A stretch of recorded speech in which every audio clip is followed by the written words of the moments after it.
মাননীয় সদস্যবৃন্দ, আমাদের চলমান যেটা ছিল 2 মিনিটের উপর বক্তব্য তা অব্যাহত রয়েছে। এ পর্যায়ে বক্তব্য রাখবেন ঢাকা 4 আসনের মাননীয় সদস্য জনাব সৈয়দ জয়নুল আবেদিন, নোটিশ নম্বর 880। জয়নুল আবেদিন, ধন্যবাদ। আপনার সময় 2 মিনিট। মাননীয় স্পিকার, আপনাকে ধন্যবাদ।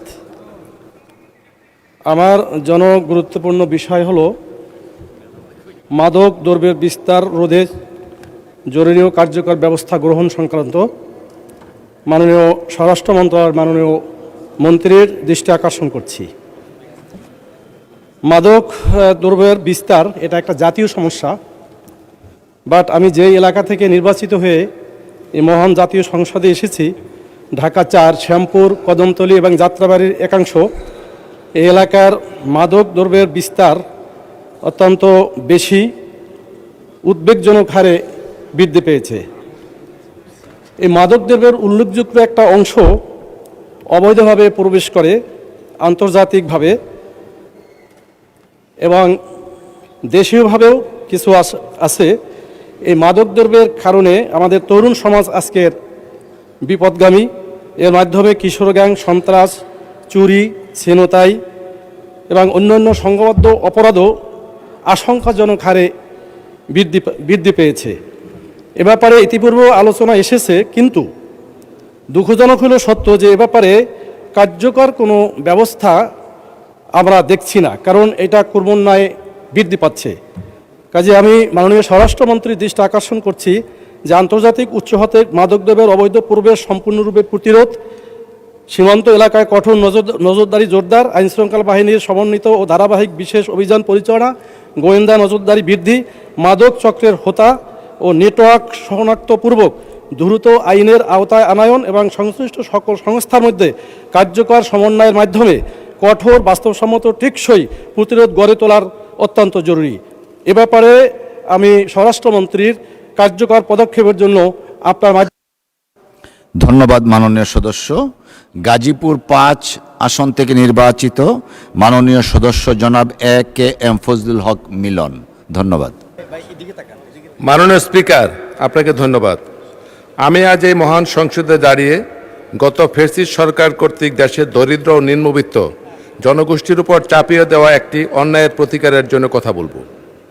আপনি জানেন যে বাংলাদেশের সাধারণ দরিদ্র ও নিম্নবিত্ত জনগণের অর্থনৈতিক মুক্তির হাতিয়ার হিসেবে সংবিধানের 13 খ অনুচ্ছেদে সমবায় খাতকে মালিকানার দ্বিতীয় গুরুত্বপূর্ণ খাত হিসেবে স্বীকৃতি দেওয়া হয়েছে।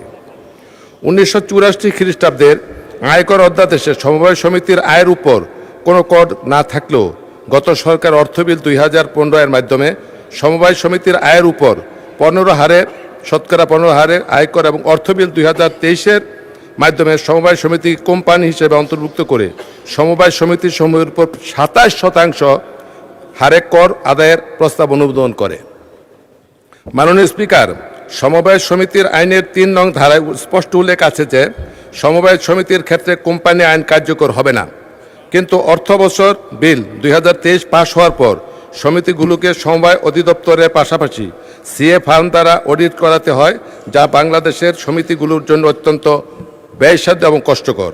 তাই দেশের সমবায় খাতকে রক্ষায় এদেশের কোটি কোটি সমবায়দের স্বার্থে বিনীতভাবে 3টি প্রস্তাব করছি। 1.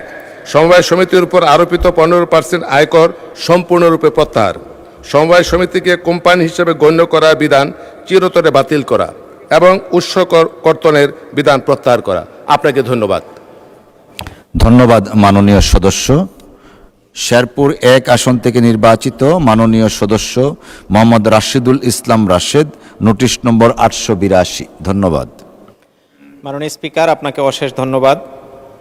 স্বাস্থ্য ও পরিবার কল্যাণ মন্ত্রীর প্রতি মনোযোগ আকর্ষণ করে আমার যে নোটিশ, সেটির উত্থাপনীয় বিষয় হচ্ছে শেরপুর 250 শয্যা হাসপাতালটির সামগ্রিক মানোন্নয়ন সংক্রান্ত। অত্যন্ত পরিতাপের বিষয় যে বারবার প্রস্তাব আকারে অধিদপ্তর বা মন্ত্রণালয়ে শেরপুর জেলা সদরের 250 হাসপাতালটির ডাক্তার, কর্মকর্তা, কর্মচারী ও অন্যান্য সুযোগ সুবিধা বাড়ানোর আবেদন পাঠানো হলেও 17 বছরের ফ্যাসিবাদী সরকারের সংশ্লিষ্ট দায়িত্বপ্রাপ্ত ব্যক্তিরা তা নিয়ে কর্ণপাত করেননি। এমত অবস্থায় আমার আবেদন হচ্ছে 250 হাসপাতালটির সুযোগ সুবিধা 100 জন থেকে 250 জনে উন্নীত করা, অর্থাৎ এখানে বরাদ্দ এখন বর্তমানে রয়েছে 100 জনের, সেই জায়গায় 250 উন্নীত করার দাবি।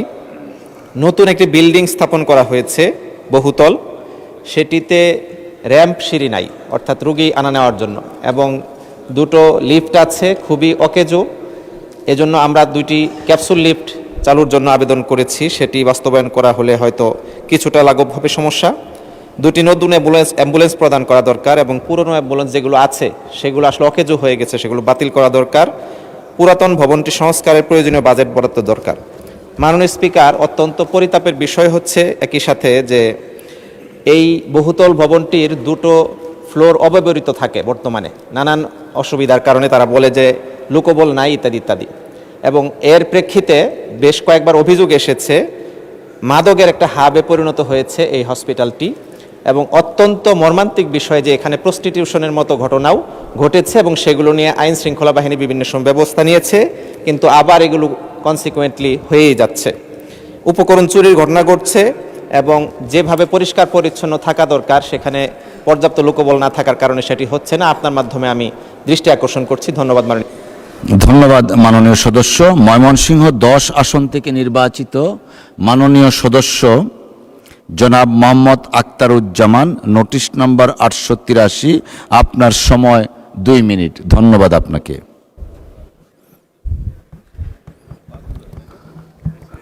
মাননীয় স্পিকার, আপনাকে ধন্যবাদ। মাননীয় স্পিকার, অনেকগুলো নোটিশ দিয়েছি, তো কোন নোটিশটা এসছে একটু যদি কাইন্ডলি মাননীয় স্পিকার। টাইমটা একটু পজ করেন, আমিও নোটিশটা বের করে নেই।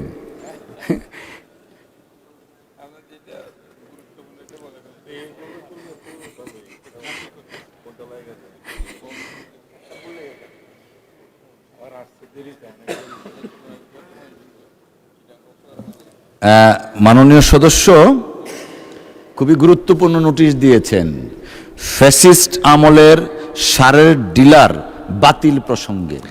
মাননীয় স্পিকার, এই নোটিশটি তো আপনি মাননীয় স্পিকার, এই নোটিশটি আপনি 22 তারিখে আলোচনার জন্য নির্ধারিত রেখেছেন মাননীয় স্পিকার, 22 তারিখে।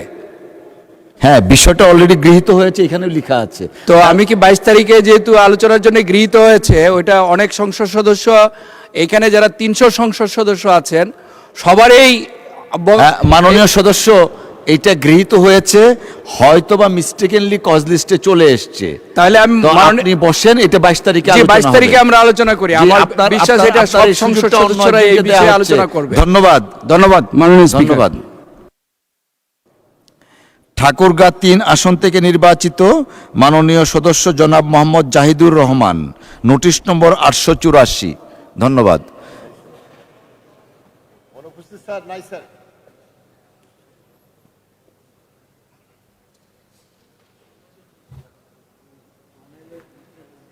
নেই, ঠিক আছে। পাবনা 3 আসন থেকে নির্বাচিত মাননীয় সদস্য জনাব মোহাম্মদ আলী আসগার। ধন্যবাদ। বিসমিল্লাহির রহমানির রহিম। ধন্যবাদ মাননীয় স্পিকার আমাকে সুযোগ দেওয়ার জন্য। মাননীয় স্পিকার, আমি আমার 71 বিধিতে মাননীয় স্বাস্থ্য পরিবার কল্যাণ মন্ত্রীর মনোযোগ আকর্ষণ করছি। মাননীয় স্পিকার, আমার নির্বাচনী এলাকা ৭০, পাবনা 3, চাটমোহর, ভাঙ্গুড়া, ফরিদপুর, এই 3টি উপজেলা নিয়ে গঠিত। 3টি উপজেলার 50 শয্যা বিশিষ্ট 3টি হাসপাতাল রয়েছে। শয্যার তুলনায় রোগীর সংখ্যা দিন দিন বৃদ্ধির কারণে হাসপাতালের মেঝে ও বারান্দায় চিকিৎসা সেবা নিতে দেখা যায়। তাই 3টি উপজেলা হাসপাতালের 50 শয্যা হতে 100 শয্যায় উন্নীত করা আশু প্রয়োজন। মাননীয় স্পিকার, আমার আসনের 3টি হাসপাতালে doctor, nurse, ward boy, outdoor boy, নিরাপত্তা কর্মী, পরিচ্ছন্ন কর্মী পদগুলো দীর্ঘদিন ধরে শূন্য রয়েছে। এছাড়াও কনসালটেন্ট ও অ্যানেস্থেসিয়া ডাক্তার না থাকায় হাসপাতালগুলোর ওটি পুরোপুরি চালু করা সম্ভব হয়নি। মাননীয় স্পিকার, তাই ডাক্তার, কনসালটেন্ট, অ্যানেস্থেসিয়া ও নার্স সহ সবগুলো শূন্য পদে নিয়োগদান করা সময়ের দাবি। মাননীয় স্পিকার, বিষয়গুলো অতীব জরুরি ও জনগুরুত্ব সম্পন্ন বিধায় আমার নির্বাচনী এলাকার এই 3টি হাসপাতালের উল্লেখিত সমস্যাগুলো সমাধানের জন্য মাননীয় স্বাস্থ্য পরিবার কল্যাণ মন্ত্রীর মনোযোগ আকর্ষণ করছি। ধন্যবাদ মাননীয় স্পিকার। বাংলাদেশ জিন্দাবাদ। আপনাকেও ধন্যবাদ মাননীয় সদস্য। মাননীয় সদস্যবৃন্দ, জরুরি জনগুরুত্ব সম্পন্ন বিষয়ে মনোযোগ আকর্ষণ বিধি 71 এর আওতায় প্রাপ্ত নোটিশ সমূহের উপর 2 মিনিটের বক্তব্য রাখার পর্ব এখানে শেষ হলো।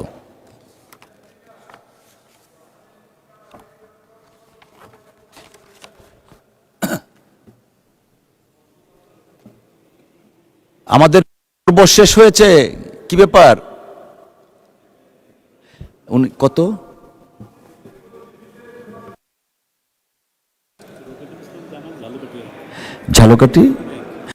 ঝালকাঠি 1, একটু দয়া করে মাইকটা দিবেন প্লিজ। ঝালকাঠি 1।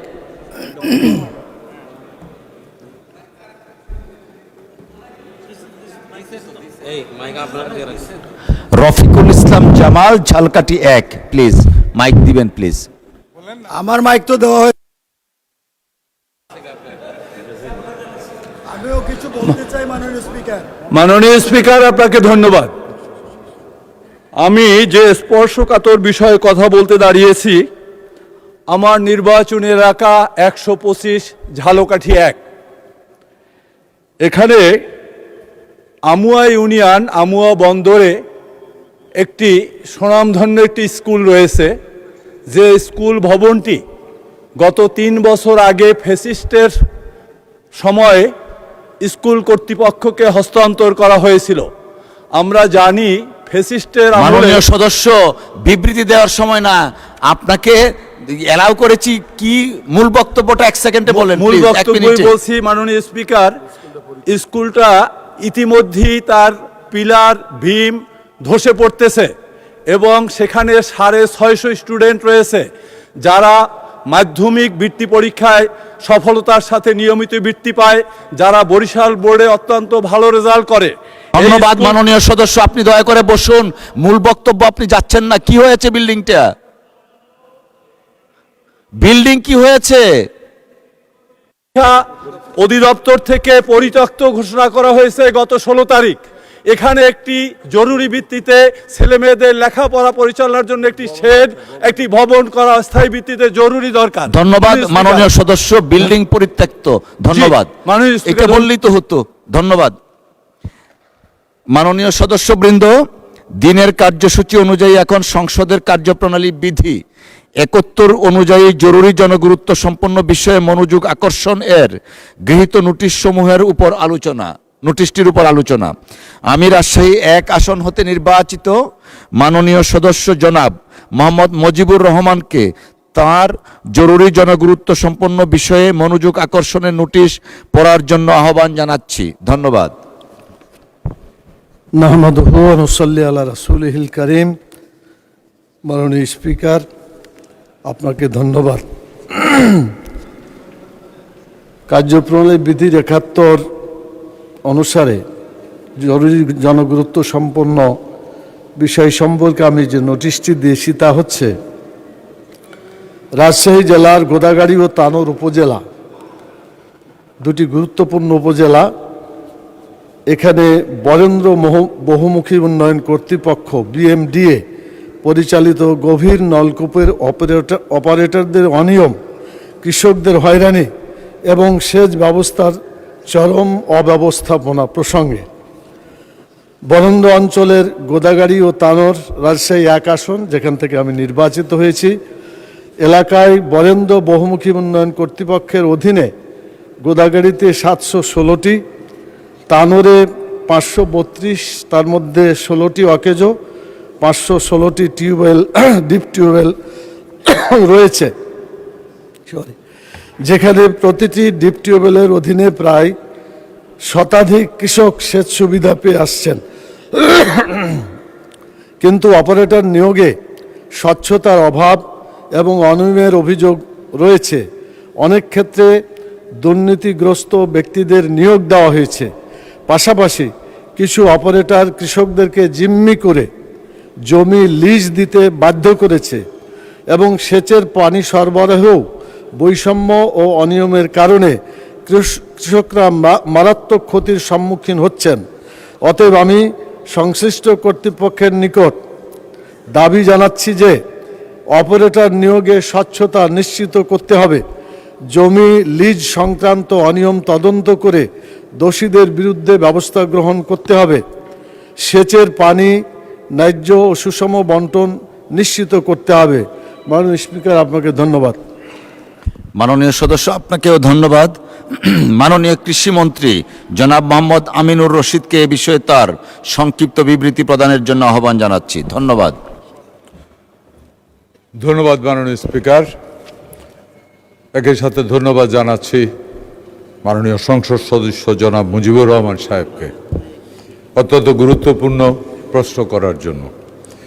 মাননীয় স্পিকার, বরেন্দ্র বহুমুখী উন্নয়ন যে প্রকল্প, এর অধীনে গোদাগাড়ি তানোর এলাকায় ডিপ টিউবওয়েলের অপারেটর নিয়োগে স্বচ্ছতা নিশ্চিত করা, জমি লিজ সংক্রান্ত অনিয়ম তদন্ত করে দোষীদের বিরুদ্ধে ব্যবস্থা গ্রহণ এবং সেচের পানির ন্যায্য সুষম বন্টন নিশ্চিত করতে গৃহীত পদক্ষেপ সমূহ নির্মূল।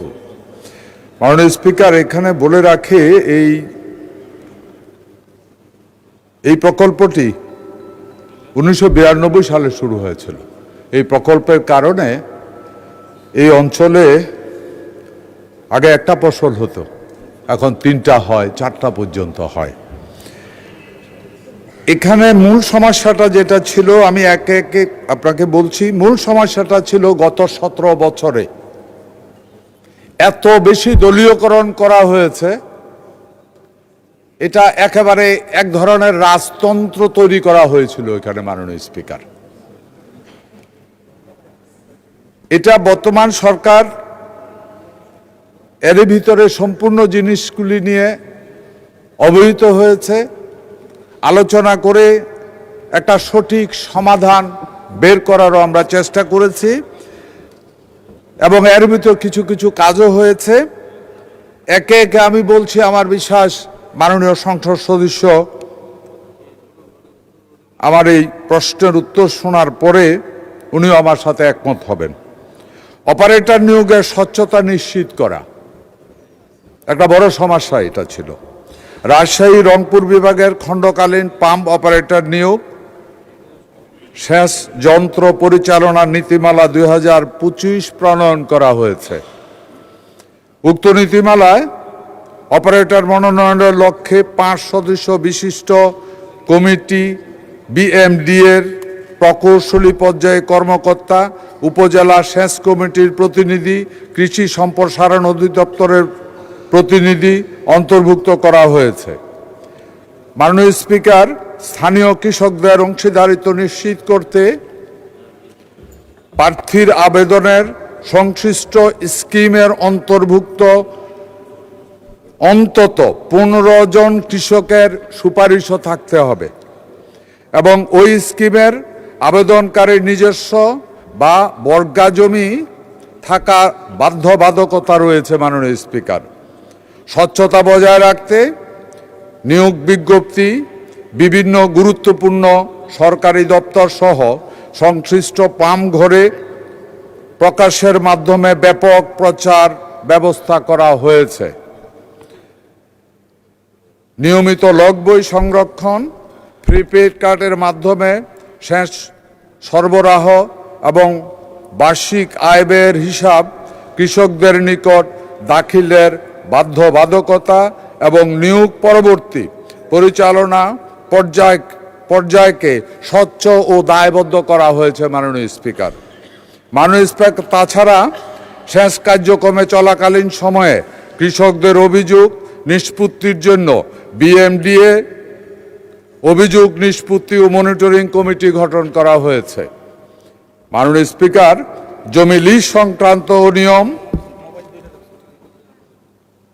তদন্ত করে দোষীদের বিরুদ্ধে ব্যবস্থা গ্রহণ নীতিমালা 2025 অনুযায়ী সেচ স্কিমের কমান্ড এরিয়ায় অপারেটরের অনিয়ম রোধ ও কৃষকের স্বার্থ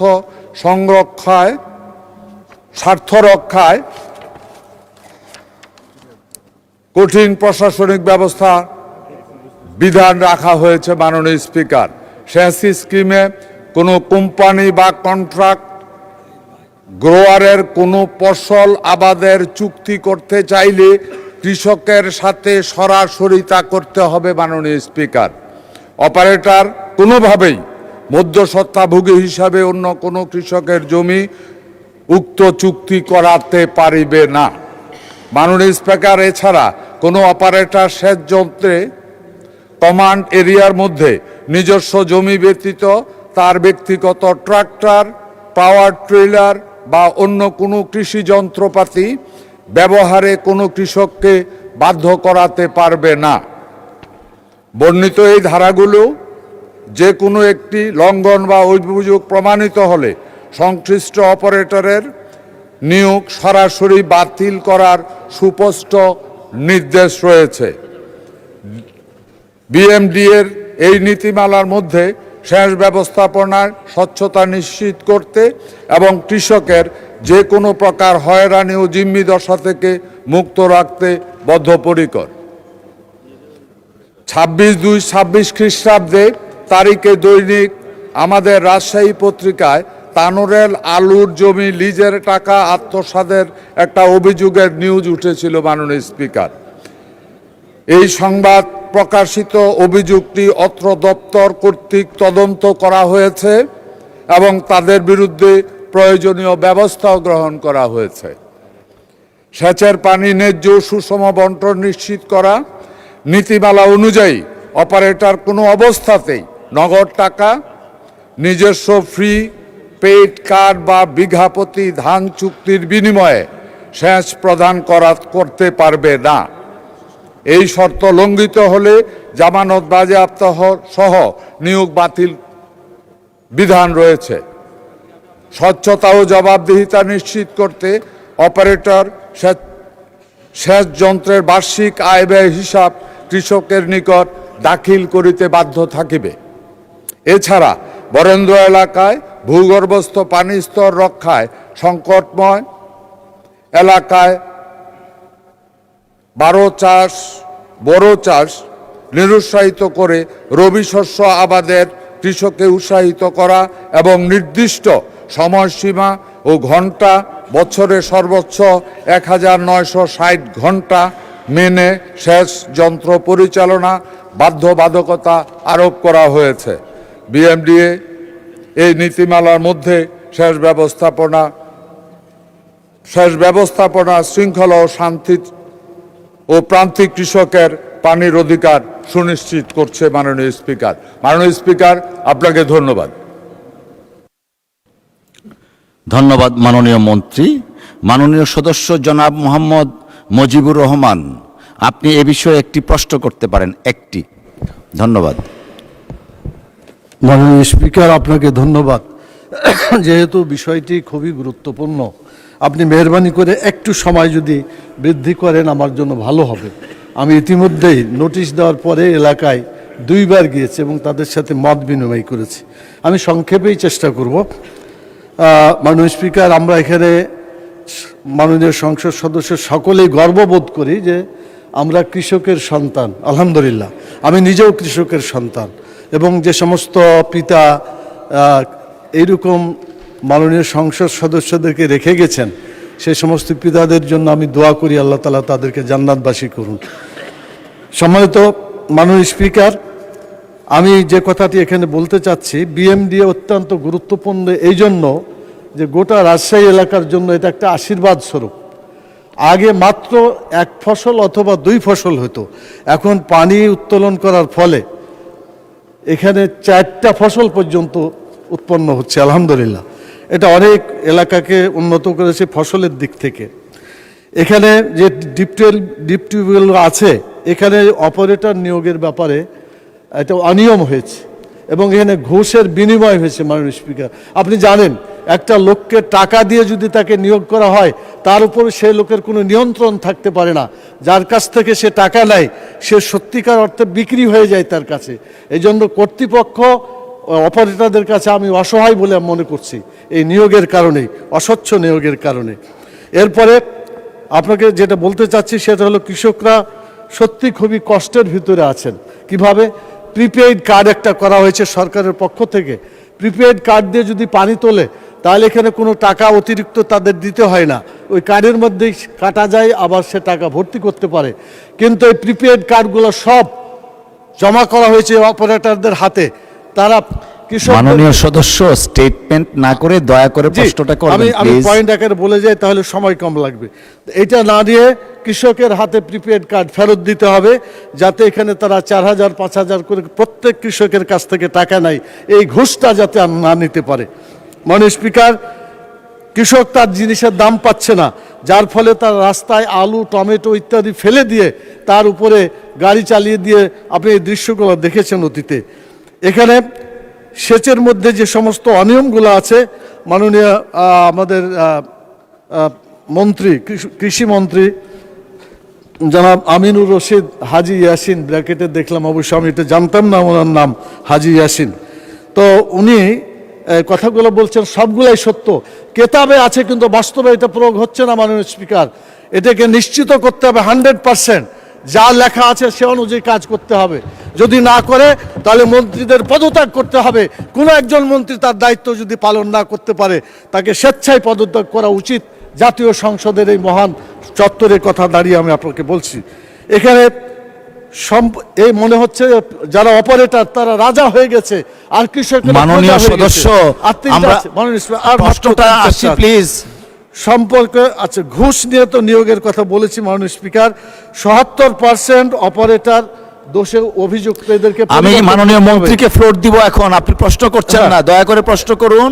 জমি লিজে বাধ্য করা, এটাও আর একটা অন্যায় কাজ করছে। কৃষকেরা নিজেরা চাষ করতে পারছে না, অন্যদের হাতে জমি দিতে বাধ্য হচ্ছে, দুর্নীতির বিচার হচ্ছে না। আমার প্রশ্ন মাননীয় স্পিকার, এই সবগুলোকে সামনে রেখে, যে এই সমস্ত ভালো কথাগুলো যেগুলা মাননীয় মন্ত্রী মহোদয় বলেছেন, এটাকে উনি বাস্তবায়ন করতে পারবেন কি না, দ্বিতীয় মানে তার সাথে, এবং সেই সাথে সাথে বর্তমানে যে বিএমডি আছে এটা সরকার তারা নিয়ন্ত্রণ করছে বলে আমার জানা নাই। তারা বলছে যে আমরা অটোনোমাস বডি, আয় দিয়ে দায় শোধ করি আমরা।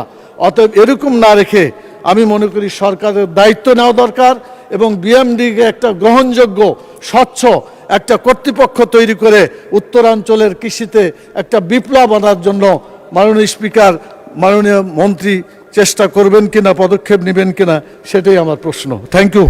ধন্যবাদ বৃহদাকার প্রশ্নের জন্য। মাননীয় মন্ত্রী। মাননীয় স্পিকার, আবারও ধন্যবাদ জানাচ্ছি মাননীয় সংসদ সদস্যকে। মাননীয় সংসদ সদস্য অনেক বড় করে প্রশ্ন করেছেন, দোষ ওনারও না। একটা ট্রাকের কথা আছে না, ওষুধ দিব কোথায়, সারা গায়ে ব্যথা। গত 17 বছরে এত বেশি দলীয়করণ করা হয়েছে, এটা আমরা তো ক্ষমতা এলাম 2 মাস, আমরা আসার পরে তো পাম্পও চালু করতে পারি নাই এখনো। সিজন আসুক না, তারপরে না পাম্প চালু হবে। কিন্তু মানে আপনারা দায়িত্ব নিয়েছেন 2 মাস, ক্ষমতা না দায়িত্ব। মাননীয় স্পিকার, আমি যতগুলি মাননীয় সংসদ সদস্য যে প্রশ্নগুলি করেছে, আমরা জানতাম এই প্রবলেমগুলি আছে, এবং আমার আগের উত্তরের ভিতরে সবগুলি প্রশ্নের উত্তর দেয়া আছে। যেমন আমি অস্বীকার করি না, আমরা খুঁজে পেয়েছি যে পাম্পের যে ড্রাইভার ওটা ঘুষ দিয়ে দিত না, কিনিয়ে নিত, তবে পাম্পের ড্রাইভারের কাছে এলাকার যে জমিগুলি এটা জিম্মি থাকতো, এটা অস্বীকার করি না। আমরা ইনকোয়ারি করে পেয়েছি যেটা যে কার্ড, প্রিপেড যে কার্ড, ওই কার্ডও এর পকেট থেকে থাকতো, এই ডেলিভারি করতো।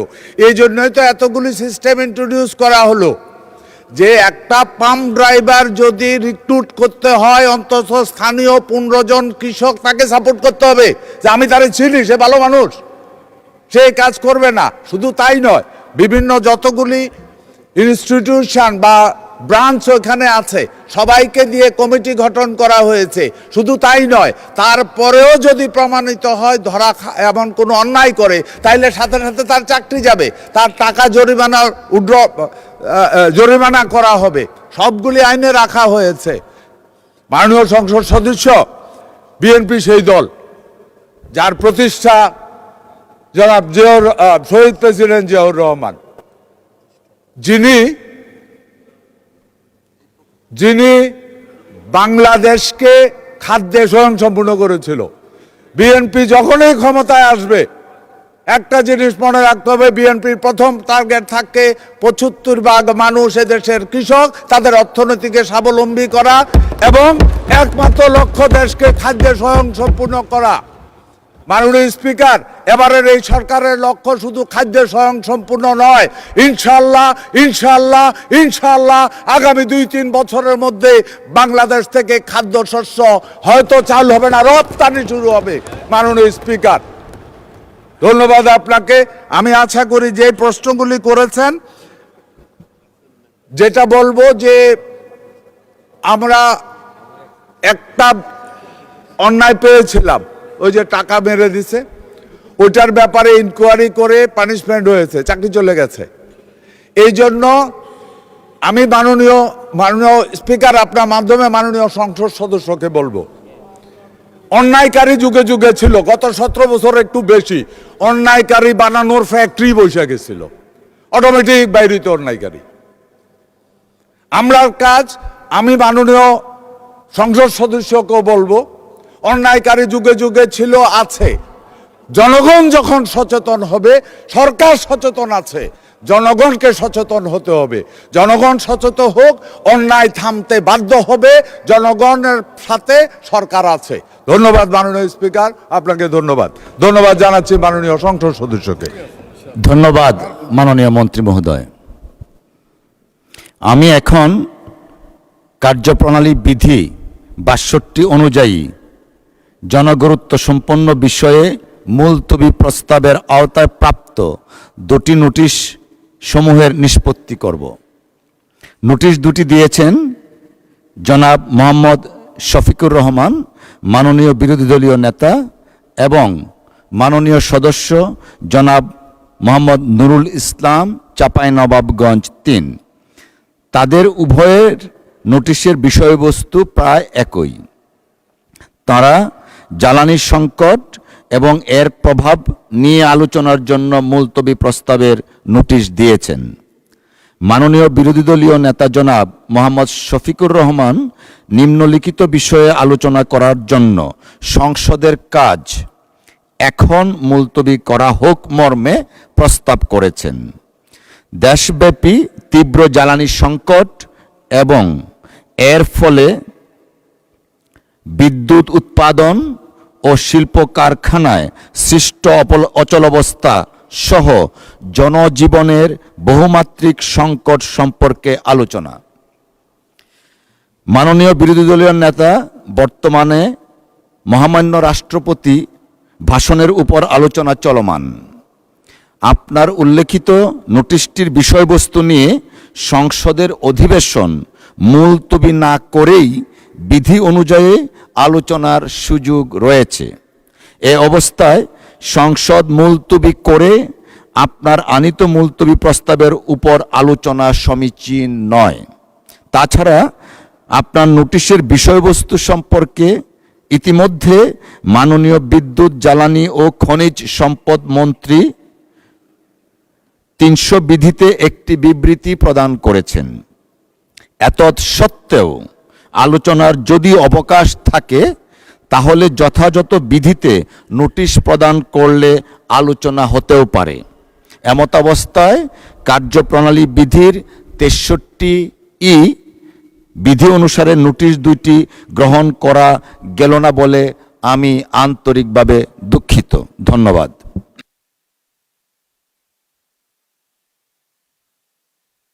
জি, মাননীয় বিরোধী দলীয় নেতা। মাননীয় স্পিকার, আমাকে ফ্লোর দেওয়ার জন্য ধন্যবাদ। এই বিষয়টি জাতীয় জীবনে এখন অতীব গুরুত্বপূর্ণ একটি বিষয়। প্রেসিডেন্টের ভাষণের উপরে বক্তব্য অব্যাহত আছে, এটা থাকবে, এটা চলবে। এ নিয়ে মাননীয় চিফ হুইপও আমাদের সাথে কথা বলেছেন। রাস্তা ওইটাও বের হবে, সমস্যা নাই। কিন্তু এই বিষয়টাকে আমরা আরও 2-1বার নোটিশে আনার চেষ্টা করেছি, 71 বিধিতে সুযোগ দেওয়া হয়নি। এখনও যদি এইভাবে পাশ কাটিয়ে যাওয়া হয় তাহলে জনগণের কথা কি এখানে আমরা সবাই মিলে আলোচনা করতে পারবো না?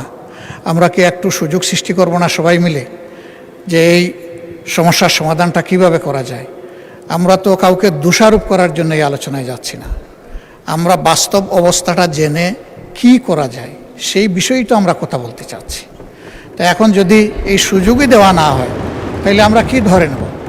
আমরা ধরে নেব যে জনজীবনে এখন যে প্রবলেমটা সবচেয়ে বার্নিং, এইটাই আমরা এই সংসদে আলোচনা করতে পারলাম না। এটা কি আমাদের জন্য একটা দুর্ভাগ্য হবে না মাননীয় স্পিকার? দেশের মানুষ তো প্রত্যাশা করছে। আমি নিজে এই বিষয়গুলো বাস্তবে বোঝার চেষ্টা করেছি। পত্রিকায় অনেক কিছু লেখা হয়, সামাজিক মিডিয়ায় অনেক কিছু আসে, তার কিছু বাস্তব কিছু অবাস্তব। নিজেকে বোঝার চেষ্টা করেছি আসলে কতটুকু বাস্তব, কোন জায়গায় কোন সমস্যাটা। কিন্তু সব কিছু তো ওখানে গিয়ে আমি বুঝতে পারবো না, আরও কিছু বুঝতে হবে সরকারের সংশ্লিষ্ট মন্ত্রণালয় থেকে। আপনি বিবৃতির কথা বলেছেন, তিনি যে বিবৃতি দিয়েছেন আমি বাস্তবের সাথে এর কোনো মিল খুঁজে পাইনি। তো সেই বিবৃতি দিয়ে কি হবে? এই বিবৃতিতে কি সমস্যার সমাধান হবে? একদিকে বলা হচ্ছে তেলের কোনো সংকট নাই, আরেকদিকে বাস্তবে কি ঘটতেছে সেইটা তো সম্পূর্ণ ভিন্ন। এবং দেখতেছেন যে এই নিয়ে দারুণ অসন্তোষ মানুষের মধ্যে। আমরা যদি এখানে একটু খোলামেলা আলাপ করতে পারি, সঠিক তথ্যগুলি যদি এই ফ্লোরে আসে, আমরা সবাই দায়িত্ব ভাগ করে নেব। জনগণ তো এই দেশে আমাদেরকে প্রতিনিধিত্ব করার জন্য এখানে পাঠিয়েছে। এই জনগণকে সঠিক জায়গায় আনার জন্য আমরাও দায়িত্ব পালন করতে চাই। তাইলে যদি আমাদের নোটিশগুলো এইভাবে কোনোটাই আলোচনায় না আসে, যদি বিবেচনায় না নেন, তাহলে মাননীয় স্পিকার এখানে থাকবো কেন? কী জন্য এসেছি? জনগণ তো তাদের প্রয়োজনে আমাদেরকে পাঠিয়েছে, আমাদের প্রয়োজনে তো এখানে আসেনি। সেই প্রয়োজনে যদি পূরণ করতে না পারলাম, থাকার তো কোনো সার্থকতা নাই। এই সংসদে আমরা প্রত্যেকটি সেকেন্ড ব্যয় করতেছি, এর পেছনে জনগণের রেভিনিউ তো খরচ হচ্ছে। আমাদের দায়িত্ব জনগণের কাছে। এগুলা তো আমরা আমাদের নিজস্ব সম্পদ দিয়ে গড়ে তুলিনি, জনগণের সম্পদ দিয়ে এটা গড়ে তোলা হয়েছে। আর আমরা কথাটা বলবো এই মুহূর্তের সবচেয়েতে বার্নিং যে সমস্যা সেইটা নিয়ে। এইটাই যদি না দেন তাহলে কি আমরা জাস্টিস পেলাম আপনার কাছ থেকে? পেলাম না। মাননীয় নেতা, যদি আমি অনুরোধ করব যে এইভাবে নোটিশটা নিষ্পত্তি না করে আপনি আজকে না করেন, একদিন পরে হোক, 2 দিন পরে হোক, বিষয়টা আলোচনার জন্য ফিক্স আপ করেন এবং তখন মুলতবি করে এটা আলোচনা করেন। মাননীয় বিরোধী দলীয় নেতা, আপনাকে অসংখ্য ধন্যবাদ। মাননীয় স্বরাষ্ট্রমন্ত্রীকে এই বিষয়ে কিছু বলতে চাচ্ছেন? মাননীয় স্বরাষ্ট্রমন্ত্রীকে একটু দেখি। জি, আপনাকে অনেক ধন্যবাদ মাননীয় স্পিকার। মাননীয় স্পিকার, মাননীয় বিরোধী দলীয় নেতা যে প্রস্তাবটা উত্থাপন করেছেন সেটা অবশ্যই আলোচনার যোগ্য এবং জাতীয় জীবনে জরুরি গুরুত্বপূর্ণ বিষয়ও বটে। আপনি তো আলোচনার বিষয়টা নাকচ করেননি, আপনি সিদ্ধান্ত দিয়েছেন মাননীয় বিরোধী দলীয় নেতাকে অন্যভাবে বিকল্প প্রস্তাব দিয়েছেন যে এটা সংসদের অধিবেশন মুলতবি না করে অন্য কোনোভাবে আলোচনার সুযোগ আছে, অন্য কোনো বিধিতে। যেমন আপনি বলেছেন 300 বিধিতে মাননীয় মন্ত্রী বিবৃতি দিয়েছেন এবং এই বিষয়ে কোনো না কোনো দিন বিভিন্ন বিধিতে আলোচনাও হচ্ছে। কিন্তু যেহেতু মাননীয় বিরোধী দলীয় নেতা এই মুলতবি প্রস্তাবটা এনেছেন, এটা আপনি গুরুত্ব দিয়ে তার প্রস্তাবটা আপনি রিড আউট করেছেন। অধিকাংশ সংসদীয় রীতিতে দেখা যায়, ট্রেডিশনে দেখা যায়, ইতিহাসে দেখা যায়, মুলতবি প্রস্তাবগুলো ব্রিটিশ কালচারে অপোজিশন থেকে আসে এই জন্যেই যে ট্রেজারি বেঞ্চের কর্মকাণ্ডকে যাতে বিভিন্নভাবে বাধাগ্রস্ত করা যায়। কিন্তু কারেন্ট ইস্যুসগুলো নিয়ে এই মুলতবি প্রস্তাবের ট্রেডিশন আছে। আমাদের বাংলাদেশের সংসদীয় রাজনীতির ইতিহাস, সংসদীয় ইতিহাসে খুব বেশি হলে 2-4 বার এই সমস্ত মুলতবি প্রস্তাব আলোচনা হয়েছে। বর্তমান এই সেশনে 2টা বৈঠকে একই সেশনে 2টা মুলতবি প্রস্তাব এখানে আলোচনা হয়েছে 2-4 ঘন্টা। এটা ইতিহাসে অনন্য, নজিরবিহীন। এই সেশনের মধ্যে আরও একটা বৈঠকে যদি আরও একটি মুলতবি প্রস্তাব আপনি অ্যালাউ করেন, এটা প্রেসিডেন্টটা একটু অন্যরকম হয়ে যাবে। ভবিষ্যৎ সেশনগুলোতেও এটা ট্রেডিশন ফলো করার চেষ্টা হবে। সুতরাং বিষয়টা আলোচনা হোক। আমরা মনে করি এটা 71 বিধিতে নোটিশ দিলে, নোটিশ গৃহীত হলে মাননীয় মন্ত্রী তার প্রেক্ষিতে একটা বিবৃতি দিবেন এবং একটা সম্পর্ক প্রশ্ন করা যায়। অথবা 68 বিধি অনুসারে আপনি যদি অ্যালাউ করেন জরুরি জনগুরুত্বপূর্ণ বিষয়ে সংক্ষিপ্ত আলোচনা আপনি দেখবেন, ওখানে আপনি ইচ্ছা করলে অ্যালাউ করতে পারবেন। তবে কয়েকজন সদস্যকেও আপনি ইচ্ছা করলে সেটা সময় নির্ধারণ ডিস্ট্রিবিউট করতে পারবেন এবং তিনি তার প্রস্তাবটা উত্থাপন করবেন, মন্ত্রী একটা বিবৃতি দিবেন, তারপরে আলোচনা যদি মন্ত্রীর বিবৃতির পরে অথবা আগে, এখানে যেহেতু সুনির্দিষ্ট বিধিতে কিছু বলা নাই, যদি সময় নির্ধারণ করে দিয়ে আপনি বলতে পারেন তাহলে আমরাও 2-4 কথা কন্ট্রিবিউট করতে পারবো। কিন্তু জাতীয় জীবনে যে সমস্ত বিষয়গুলো সংসদের বাইরে বিরোধী দলীয় মাননীয় নেতা বিভিন্ন জায়গায় সফর করছে আমরা দেখছি, উনি ওখানে বক্তৃতা বিবৃতিও দিচ্ছেন এবং বলছেন যে সংসদ তো সব তেল আছে সংসদে, বাইরে তেল নাই। এটা গণতান্ত্রিক অধিকার, তিনি বলেছেন, পত্রিকায় আসছে, আমরা পড়ি। তো এখন আমার সুনির্দিষ্ট একটা প্রস্তাব হচ্ছে, মাননীয় স্পিকার, মুলতবি প্রস্তাব গ্রহণ করে সংসদের বৈঠক মুলতবি করে আলোচনার মতো এই বিষয়টি গুরুত্ব রাখে কিনা। মাননীয় মন্ত্রী 300 বিধিতে বিবৃতি দেওয়ার পরে দীর্ঘ বিবৃতি দিয়েছেন, সেটা জাতির সামনে পরিষ্কার, এবং আমাদের দেশে জ্বালানি তেল এবং গ্যাসের কোনো সংকট নেই, সেটা আমরা পরিসংখ্যান দিয়ে আমরা দেখিয়েছি, মাননীয় মন্ত্রী দেখিয়েছেন। এখন কিছু কিছু বিষয়ে আমার না বললেই নয়, আজকে মাননীয় সংসদ নেতা বগুড়া সফরে আছেন, তিনি নেই, তার প্রত্যক্ষ নির্দেশনায় দেশবাসীর সুবিধার্থে যাতে দ্রব্যমূল্য বৃদ্ধি না হয়, জনজীবনে কোনো দুর্ভোগ না আসে, সেজন্য আমরা একটা টলারেবল মাত্রা পর্যন্ত এই জ্বালানি তেল এবং গ্যাসের মূল্য বৃদ্ধি হতে দেই নাই, সেটা মাননীয় প্রধানমন্ত্রীর নির্দেশনায়। একবারে শেষের দিকে এসে আমাদের ন্যাশনাল ইকোনমি এফোর্ড করতে পারছে না এবং এই জ্বালানি এবং গ্যাসের মূল্য এখানে কম থাকাতে, তাতে আপনি জানেন যে সব সময় একটা টেন্ডেন্সি থাকে এটা অন্যভাবে অপচয় হওয়ার, আমি খোলাসা করে বলছি না, বা পাচার হওয়ার, সেটা বন্ধ করার জন্য, একটা ডিসিপ্লিনে আনার জন্য আমরা জ্বালানি তেলের কিঞ্চিত মূল্য বৃদ্ধি করতে বাধ্য হয়েছে সরকার। তা এখন এই বিষয়ে কোনো সংকট নেই, সুতরাং আমি মনে করি মুলতবি রেখে সংসদের অধিবেশন এই আলোচনাটা করার প্রয়োজন নেই। তবে যেহেতু মাননীয় মাননীয় বিরোধী দলীয় নেতা বিষয়টি উত্থাপন করেছেন, আমি অনুরোধ করব আপনি দয়া করে 68 বিধিতে ওনাকে একটা নোটিশ দিতে বলেন, এখানে সংক্ষিপ্ত আলোচনার সুযোগ আছে, অ্যাকর্ডিংলি আপনি আপনার সিদ্ধান্ত দিতে পারেন, এই অনুরোধটা আমার পক্ষ থেকে থাকলো। ধন্যবাদ মাননীয় স্পিকার, এবং আমি ধন্যবাদ জানাচ্ছি মাননীয় বিরোধী দলীয় নেতাকে। জি, মাননীয় বিরোধী দলীয় নেতা। ধন্যবাদ মাননীয় স্পিকার, আমাকে আবার সুযোগ দেওয়ার জন্য। আসলে মাননীয় স্বরাষ্ট্রমন্ত্রী খুব সুন্দর করেই বলেছেন কোনো সংকট নাই, এটা আসলে সংসদের ভিতরে নাই, বাইরে। সংকটটা আমাদের সংসদের বাইরে, এবং সংকট আছে বলে খোদ হাইকোর্টের মতো ভেরি সেন্সিবল জায়গায় 2 দিন এখন এই জ্বালানি সাশ্রয়ের উদ্দেশ্যে কোর্ট হবে ভার্চুয়ালি। আপনি একসময় তার অংশ ছিলেন, সংকট নাই বলেই এটা হয়েছে। আমি জাস্ট একটা উদাহরণ, উনি অনেক কথা বলেছেন, আমি এগুলা রিপ্লাই দিতে যাব না। এই সংকটটা এই সরকারের সৃষ্টি না, এটা একটা গ্লোবাল ম্যাটার, একটা ওয়ার সিচুয়েশন চলতেছে, আমরা এগুলো বুঝি, এই কথা বারবার আমরা বলতেছি। আমরা চাই সবাই মিলে এখানে কন্ট্রিবিউট করতে, প্রেশারটা ডিফিউজ করতে, সিচুয়েশনটাকে ইজি করতে। তাহলে সব দায়িত্বই যদি একা একাভাবে সরকারি দল পালন করে, আমরা কোনো সুযোগ পাবো না মাননীয় স্পিকার। আমরা তো এই দেশের নাগরিক, জনপ্রতিনিধি বাদ দিলাম, নাগরিক হিসাবেও তো আমাদের কিছু দায় আছে। আমরা ওই পজিটিভ অ্যাটিটিউডের জায়গা থেকেই এই আলোচনাটা দরকার বলে মনে করি। আমি ধন্যবাদ জানাই মাননীয় স্বরাষ্ট্রমন্ত্রীকে, উনি বলেছেন তারপরেও যদি আপনি গুরুত্বপূর্ণ বিবেচনা করেন, 68 বিধিতে আমাকে আপনি নোটিশ দেওয়ার জন্য অনুরোধ জানাতে পারেন এবং আমি সেই নোটিশটা দিতে পারি। ওখানে তো আধা ঘন্টা সময়, তো আধা ঘন্টা সময়ের ভিতরে সরকারি দল বলবে কতটুকু, আমি বলবো কতটুকু, আমরা বলবো কতটুকু। এই বিষয়টা এইরকম একটা জ্বলন্ত, ঠিক আছে 1 ঘন্টা হইতে পারে, এর মতো একটা বার্নিং ইস্যু যদি আমাদের এই আলোচনার গুরুত্বপূর্ণ বিষয় না হয়ে থাকে, তাহলে কোনটা হবে আমি ঠিক জানি না।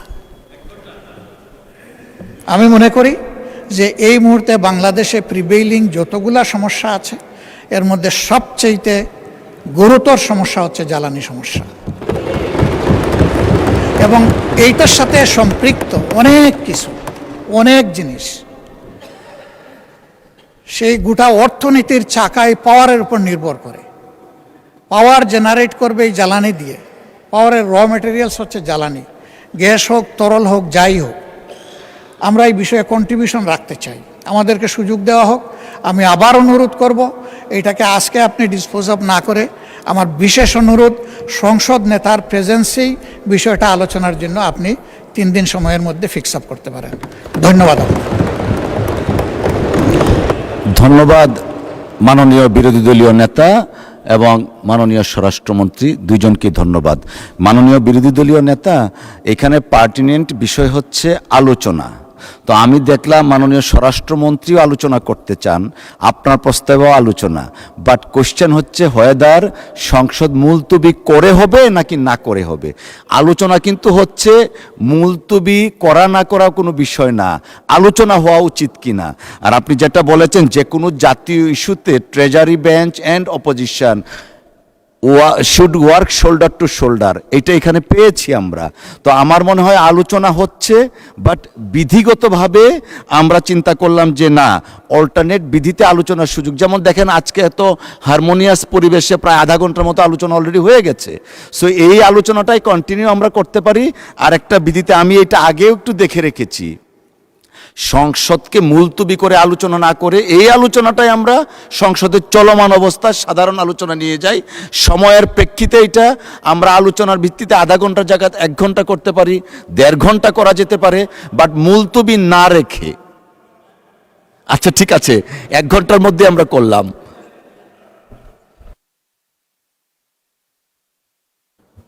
জি মাননীয় বিরোধী দলীয় নেতা। ফুল ফুটুক, জি আপনার বুলিতে চন্দন ফুল ফুটুক। আপনি শেষে বলেছেন 1.5 ঘন্টা, আমি মেনে নিলাম যে মাননীয় বিরোধী দলের নেতা, আপনারটাই কবুল, আপনি মেনে নিলাম।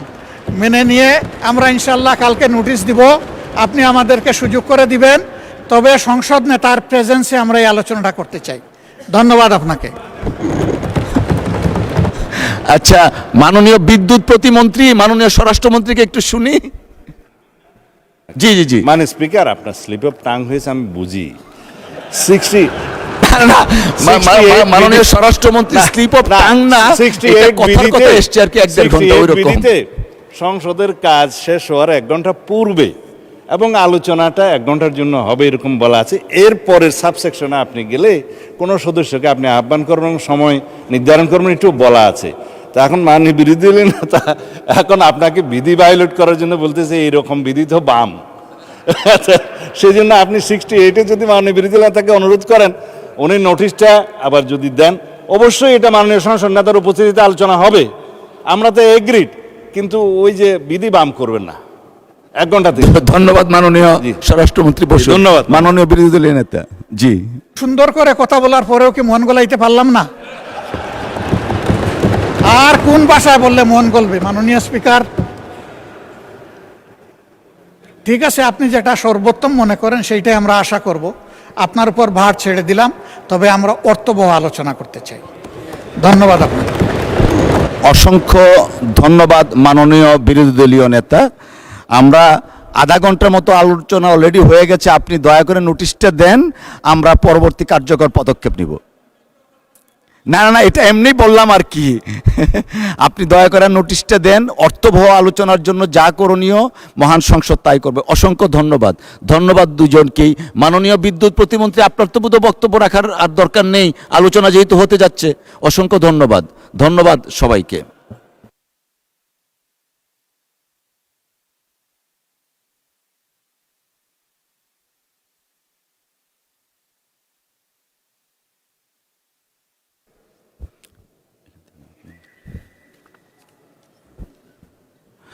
মাননীয় সদস্যবৃন্দ, দিনের কার্যসূচি অনুযায়ী এখন মহামান্য রাষ্ট্রপতির ভাষণ সম্পর্কে আনীত ধন্যবাদ প্রস্তাবের উপর আলোচনা। আলোচনায় অংশগ্রহণ করবেন হবিগঞ্জ 4 আসন থেকে নির্বাচিত মাননীয় সংসদ সদস্য জনাব SM ফয়সল। আপনার সময় 5 মিনিট। ধন্যবাদ।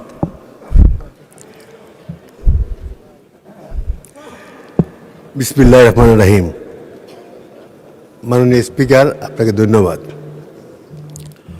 ত্রয়োদশ জাতীয় সংসদে নির্বাচিত সংসদ সদস্য হিসেবে বক্তৃতা হওয়ার জন্য মহান আল্লাহ তাআলার শুকরিয়া আদায় করি।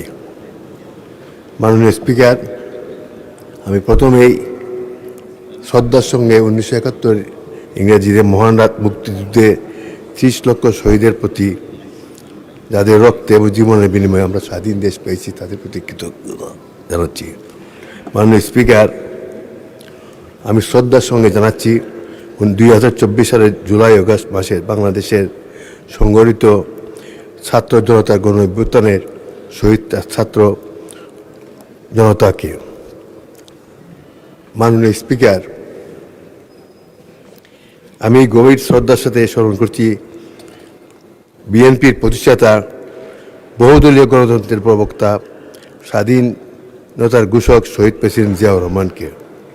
মাননীয় স্পিকার, আমি শ্রদ্ধার সঙ্গে স্মরণ করছি তিনবার নির্বাচিত বাংলাদেশের প্রথম মহিলা প্রধানমন্ত্রী, আপোষহীন দেশনেত্রী বেগম খালেদা জিয়া।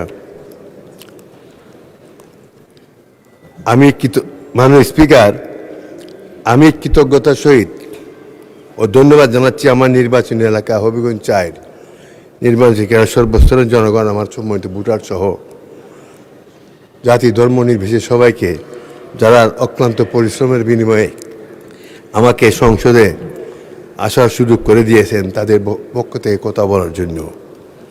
মাননীয় স্পিকার, আমি অত্যন্ত কৃতজ্ঞতার সাথে ধন্যবাদ জ্ঞাপন করছি মাননীয় সংসদ নেতা, বিএনপির চেয়ারপারসন, গণপ্রজাতন্ত্রী বাংলাদেশ সরকারের মাননীয় প্রধানমন্ত্রী জনাব তারেক রহমানের প্রতি, যিনি আমার প্রতি বিশ্বাস ও আস্থা রেখে আমাকে দলীয় মনোনয়ন দিয়েছিলেন। আমি বিপুল ভোটে নির্বাচিত হয়ে তার এই বিশ্বাস মর্যাদা রাখতে পেরেছি। আমার এলাকার জনগণ আমাকে 1,04,000 ভোটের ব্যবধানে নির্বাচিত করে এই আসনটিকে বিএনপিকে উপহার দিয়েছেন। ইতিমধ্যে মাত্র 45 দিনের এ সরকার মেয়াদ ফ্যামিলি কার্ড, 10,000 টাকা কৃষি ঋণ সুদ সহ কৃষি ঋণ লোন মকুফ, মসজিদের ইমাম মুয়াজ্জিনদের সম্মানী ভাতা প্রদান, খাল খনন কর্মসূচি, কৃষি কার্ড চালু করে দেশের মধ্যে এক আলোড়ন সৃষ্টি করেছেন। মাননীয় প্রধানমন্ত্রী বিএনপি ওয়াদা পালন রাজনীতি করে আবার প্রমাণ করেছেন। মাননীয় স্পিকার, মহামান্য রাষ্ট্রপতি সংসদে একটি অত্যন্ত গুরুত্বপূর্ণ সময়োপযোগী ও সাহসী ভাষণ দান করেছেন। তিনি তার ভাষণে শহীদ রাষ্ট্রপতি জিয়াউর রহমানকে স্বাধীনতার ঘোষক বলে যে বক্তব্য দিয়েছেন, শুধু একটি বক্তব্য নয়, এটি ঐতিহাসিক সত্য দলিল। তিনি তার বক্তব্যে বিগত ফ্যাসিস্ট সরকার আমলে দেশের মানুষের উপর জুলুম, অত্যাচার, নির্যাতন, গুম, খুন একথা বলে উল্লেখ করেছেন। সেই জন্য আমি মহামান্য রাষ্ট্রপতিকে ধন্যবাদ জানাচ্ছি। মাননীয় স্পিকার, আমি এই সুযোগে আমার নির্বাচনী এলাকার হবিগঞ্জ 4-এর মানুষের কিছু সমস্যা একথা মহান সংসদে সামনে তুলে ধরতে চাই। আমার নির্বাচনী এলাকা হবিগঞ্জ 4 মাধবপুর সোনারগড় উপজেলা নিয়ে গঠিত, প্রাকৃতিক সম্পদের ভরপুর, যেখানে পাহাড়, নদী, চা বাগান, প্রাকৃতিক গ্যাস, বিদ্যুৎ কেন্দ্র এবং বৈদেশিক মুদ্রা অর্জনকারী শিল্পাঞ্চল অবস্থিত। কিন্তু অত্যন্ত দুঃখজনক, এই অঞ্চল দীর্ঘদিন ধরে অবহেলিত এবং উন্নয়ন থেকে বঞ্চিত। মাননীয় স্পিকার, আমার নির্বাচনী এলাকার 23টি চা বাগান রয়েছে। এখানকার চা শ্রমিকরা বহু কষ্টে জীবন যাত্রীবোধ করছে। খারাপ পানি সহ প্রয়োজনীয় পানির সকল অভাব, শিক্ষা প্রতিষ্ঠানের অভাব, এখানে প্রয়োজনীয় প্রাইমারি স্কুল নাই। 60-70 হাজার লোকের মধ্যে একটি বসবাস করে, কিন্তু একটি হাই স্কুল নাই। মাননীয় স্পিকার, আমাকে একটু সময় বিবেচনা করবেন, আপনার কাছে অনুরোধ রইল। I M a citizen, I deserve your consideration. বিগত 150 বছর সবচেয়ে দুঃখজনক, তাই দেশের নাগরিক এবং আমার নির্বাচনী এলাকার ভোটার হওয়া সত্ত্বেও বিগত 150 বছর আগে আসা তাদের পূর্বপুরুষ সহ বংশানুক্রমে যে ভোটার বসবাস করে আজ পর্যন্ত ধন্যবাদ মাননীয় সদস্য। মাননীয় সদস্যবৃন্দ, সংসদের বৈঠক মাগরিবের নামাজের জন্য, মাগরিবের আজান পড়বে এখনই মাননীয় সদস্য।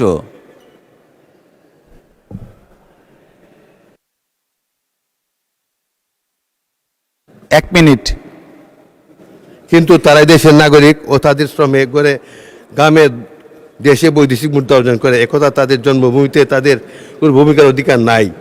এই ব্যাপারে আমি মহান সংসদে মাননীয় প্রধানমন্ত্রী সমাজসেবা মন্ত্রণালয়ের মন্ত্রীর দিশা করছি। They are the citizen, they are the voter, but they have no right. আমার নির্বাচন এলাকার, আমার নির্বাচন হবিগঞ্জ 4, জনসংখ্যা আয়তন দেশের মধ্যে সর্বোত্তম বৃহত্তর নির্বাচন এলাকা। মাধবপুর সোনারগড় বাজার বাইরে 2টি পুরাতন উপজেলা হাসপাতাল আছে, কিন্তু এখানে ডাক্তার নাই, ওষুধ নাই, বিল্ডিং অকাজো, টেম্বুরেন্স অকাজো, ওষুধের অভাবে কোনো প্রয়োজনীয় চিকিৎসা পাচ্ছে না। মাননীয় স্পিকার, আমার নির্বাচনী এলাকা সিলেট বিভাগের একমাত্র শিল্পনগরী, যেখানে লক্ষ লক্ষ মানুষের কর্মসংস্থান সৃষ্টি হয়েছে। এখানে প্রতিষ্ঠিত রপ্তানিমুখী textile, spinning, knitting, garments, ceramic, glass factory crore crore টাকা বৈদেশিক মুদ্রা অর্জন করলেও অত্যন্ত দুঃখজনক সেখানে পর্যাপ্ত গ্যাস ও বিদ্যুতের অভাবে স্বাভাবিক উৎপাদন ব্যাহত হচ্ছে। শান্তি শৃঙ্খলার জন্য প্রয়োজনীয় শিল্প পুলিশের অভাব। ধন্যবাদ মাননীয় সদস্য। মাননীয় সদস্যবৃন্দ, সংসদের বৈঠক মাগরিবের নামাজের জন্য 30 মিনিটস বিরতি দেওয়া হলো। আপনাদের সকলকে অসংখ্য ধন্যবাদ সহযোগিতার জন্য।